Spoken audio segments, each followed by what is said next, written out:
it's Mike from Hoffman here. Behind the camera is Dakota. We're actually your tech support team here, that supports the steamer division. We're going to walk you through today setting up one of our hatch shaper kits, okay? So right now we have a gel 3 steamer in front of us. This is probably the most popular one that we use for hatch shaping. Other steamers would be pretty similar, whether it's a gel 6, gel 11, you name it. Any of our gel series steamers are going to look about the same. Okay, so we're going to start off by walking you through what's actually in the hatch shaper kit. So if you actually bring that over here, Dakota, we'll show you some parts. So every gel shaper kit comes with these components. You're going to get 6 foot of hose. You're going to get 6 hose barb fittings, 1 flow control valve, 2 close nipples, 1 coupling, 6 hose clamps, plus the actual shaper head itself. Okay. So now we're going to walk you through how to actually set this up. Okay. So if you look in the manual, we'll kind of reference a couple of the recommended instructions in the manual. So first thing that we're going to talk about though is the steam outlet. The steamer comes out of here, okay? One of the most common problems we see with people is they try hooking it up into the vent, okay? This is not a steam discharge pipe, this is a vent over here, okay, for when you're filling the steamer with water, okay? So the very first one we see is having the flow control valve, right? That's going to control how much steam you're actually getting out, because a lot of times if you have this wide open, you're going to get a ton of steam out of your shaper head, right? So the flow control valve at the steamer. So what you'll do is you'll take one of your close nipples here. You can see these ones are taped already. Be mindful of the arrow on the flow control valve and then thread that right into your solenoid, okay? Of course, I'm not going to tighten these too much more than hand tight. So the arrow's coming out of the solenoid. Next thing we're going to do for the instructions, we're going to put a hose barb on that. Okay. At this point, we would take one of our hose clamps. We're not going to actually assemble all this stuff all the way, but you'll take one of your hose clamps on there and you'll put it over the hose barb, okay? And you'll tighten that down with a flathead screwdriver or a 1/4 inch nut driver, depending on your preference, okay? At that point, like I said, we made it this far. We're going to go up into the shaper head itself, okay? And remember, this is steam delivery, so on the bottom of the shaper head, you're going to see 2 ports, okay? The one in the center that has the male threads on it is the actual steam nozzle. The one that's off to the side a little bit and has the female threads, that's actually your condensate drain, okay? So what we'll do here, now imagine you have this mounted on your table, your workstation or whatever. We're going to put the included coupler. You want to wrap that in Teflon tape, of course. I haven't done that one yet. But take the included coupler on there. Take one of the, like I said, the hose barbs. You're going to want to put Teflon tape on it. Hook that in like that. Take your hose with your clamp. So once this is all tightened down with tools, hook it on like there, tighten that down, and then that's how you run it, okay? So if you look from my solenoid, I go into my flow control valve, through my hose, you can cut this to whatever length works for your application, into the center port on the bottom of the hatch shaper head, okay? So if we go back to the instructions, we now have it to there. Now we just gotta do the drain, okay? So for the drain in this application here, I'm going to wrap that in Teflon tape. Going to put the hose barb on, and at that point in time, however much of this I need, I should have cut some of this. I'm going to cut this here, and I'm going to run a hose down into whatever my condensate container is, okay? And typically a bucket, right into a drain even. That's not under pressure there at that point, so it can be, whatever you need, doesn't need to be fastened. This hose, however, is under pressure, so when you hit the foot pedal, it might move around a little bit as it gets steam pressure in it, okay? So that's setup number 1. Setup number 2, actually. Okay, the next setup we're going to show here has the flow valve out on the hatch shaper head, okay? If your steamer's in a difficult to access location, this might not be very practical, okay? So what I'm going to do is tear this completely back down again. You can see because I haven't clamped it down, this Teflon hose is relatively easy to remove. And as you've seen from the last setup there, we don't necessarily use all of our components every time either. So,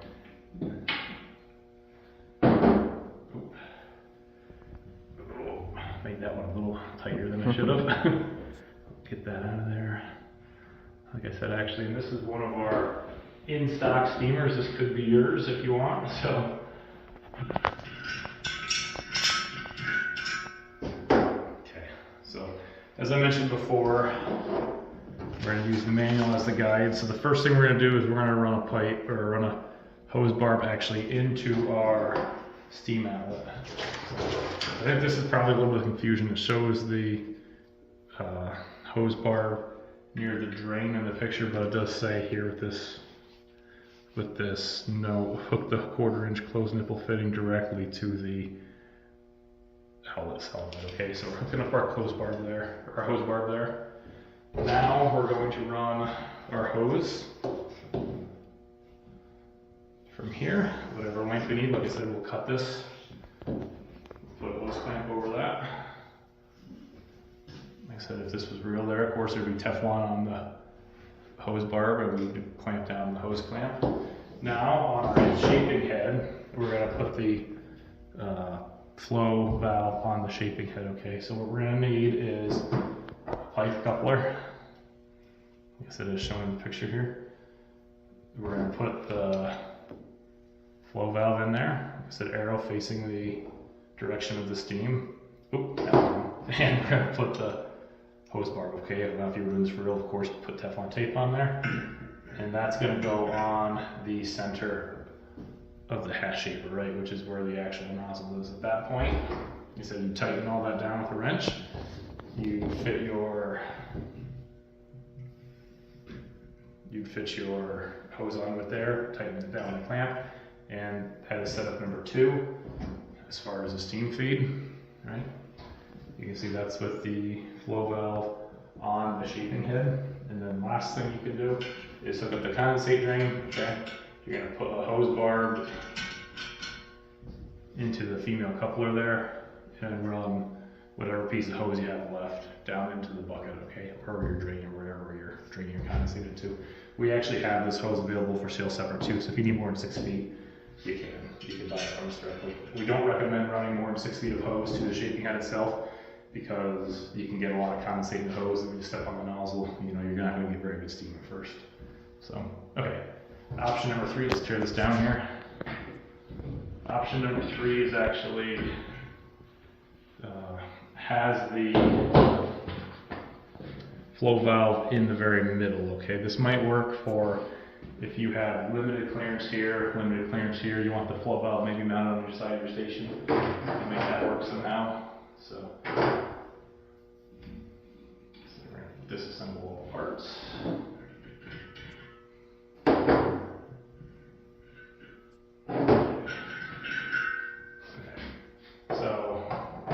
This last setup option, we're going to start with a hose barb coming out of our solenoid. Right.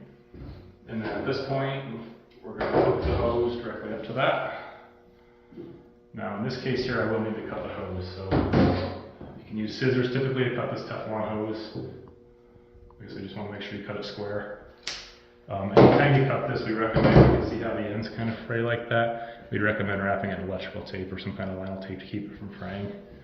With that being said, the outside of it's really there just for aesthetics. It's really nice. It's Teflon hose, so it's really a high quality product. It's not gonna, it's not gonna transfer heat. It's not gonna burn you unless you're, going up and touching and holding onto it. So at that point there, like I said, we got the hose. We cut it the proper length. Got a hose clamp on there. We are now gonna, according to the diagram, we're gonna put hose barbs on both sides of our flow valve. Like I said, we would put Teflon tape on this. Okay.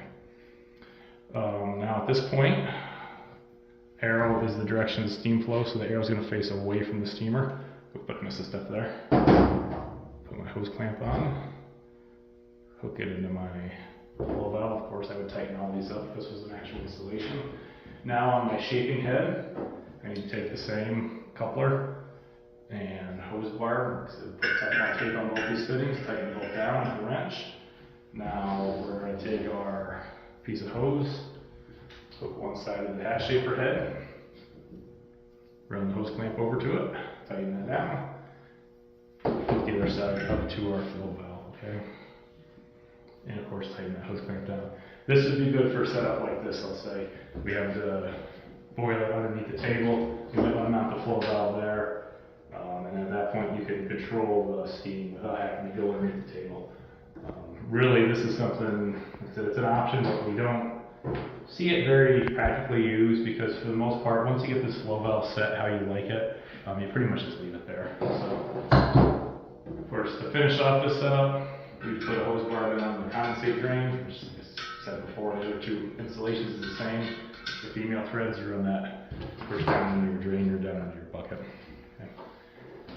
So once this setup's all done, regardless of which setup you choose, honestly, our recommendation is to put the flow valve here in the solenoid, but however you have it, once you're set up ready to go, you can turn your steamer on, wait till it comes up to pressure. Once it's up to 50 to 80 pounds in that ballpark, really, we found we have really good steam at those temperatures for hash shaping.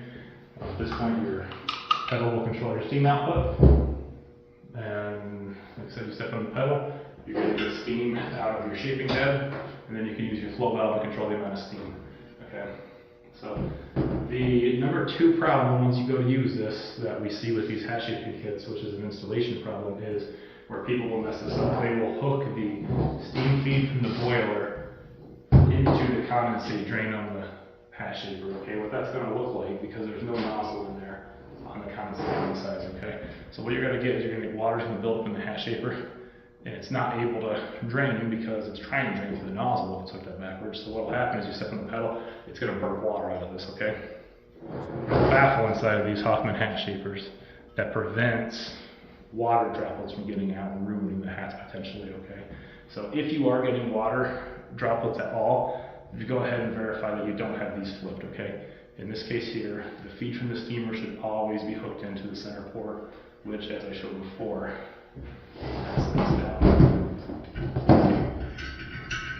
we'll have the male pipe thread sticking out of it. Okay, so one last time, if you want to zoom in on that, Dakota, this on the bottom of your hash shaper, the one in the center, is going to be your steam feed that goes to the hash shaper steam nozzle.